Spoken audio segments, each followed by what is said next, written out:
This is our experimental setup for determining the forward and the reverse characteristics of a Zener diode. The kit consists of a DC power supply which can be varied from 0 to 10 volt using these two knobs.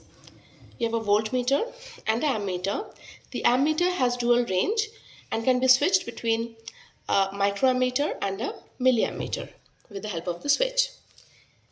We have a very detailed manual over here which consists of the aim, the apparatus required, the theory, the circuit diagram for both forward and reverse characteristics, the procedure for doing the experiment,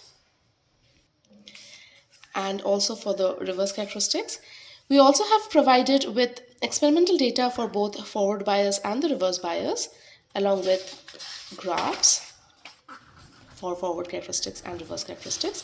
Please note that these data will vary from kit to kit as it depends on the Zener diode being used. Finally, we have provided with the circuit connections for the forward characteristics and the reverse characteristics. Let us connect the Zener diode first. This is the Zener diode. As you can see, it has a black band over here. If you're connecting in the configuration as shown in the circuit, then this is being connected in the reverse configuration. So, now for the circuit connection, if we want to do the forward characteristics, then the circuit connections will be like this. The positive will be connected to the negative will be connected to the positive terminal. The positive of the voltmeter is connected across the DC power supply, and the ammeter will also be connected in the reverse configuration.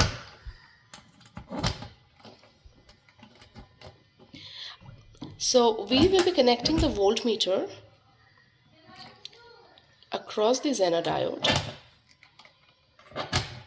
So if you note, then you will see that the Zener diode has been connected in the forward bias condition with the positive of the DC power supply connected to the positive of the Zener diode.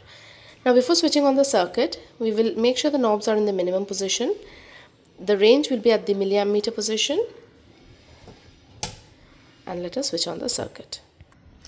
We'll start to slowly increase the voltage and not the current.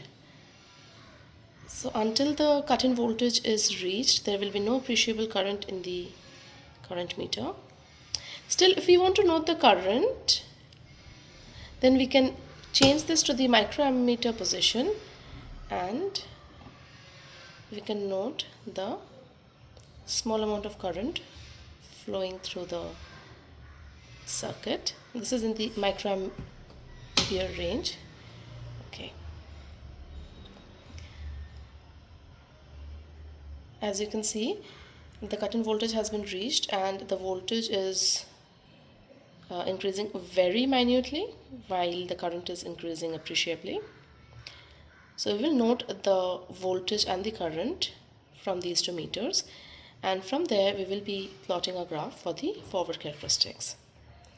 After we are done with taking the readings, turn the knobs in the minimum position before we switch off the circuit. Now for the second part of the experiment, that is for the reverse characteristics, we will simply change the connections on the circuit over here. We will not touch the connections on the power supply or the voltmeter or the ammeter, but we'll simply reverse the connection in the board.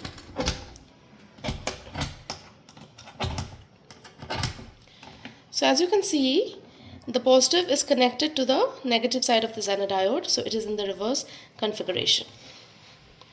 Now we will switch on the circuit. We'll start increasing the voltage slowly.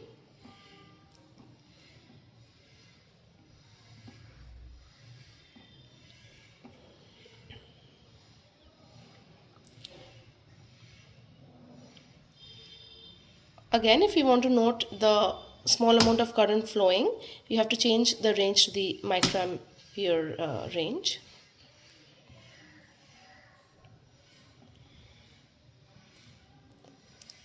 Since this is a 5 volt Zener, So until the reverse breakdown voltage is reached, there will not be any appreciable current in the current meter. As you can see here, the voltage is almost constant and we are getting a appreciable increase in the current. This is in the breakdown region where the Zener acts as a voltage regulator. So now if we want to just note the input voltage, we can just take this over here and put it here. So as you can see, it's already 9 volt over here, the input voltage, but across the Zener we are getting 5.4 volt. So this is how the Zener acts as a voltage regulator. We will note the current and the voltage and we will plot the reverse characteristics curve. After completing the experiment, turn the knobs to the minimum position. So this will be the forward characteristics curve and this is the reverse characteristic curve with the reverse table over here. This was the forward characteristics table. So this concludes our experiment for the characteristics of the Zener diode for both forward and reverse characteristics. Thank you. Please subscribe to our channel for more such videos. Thank you for watching.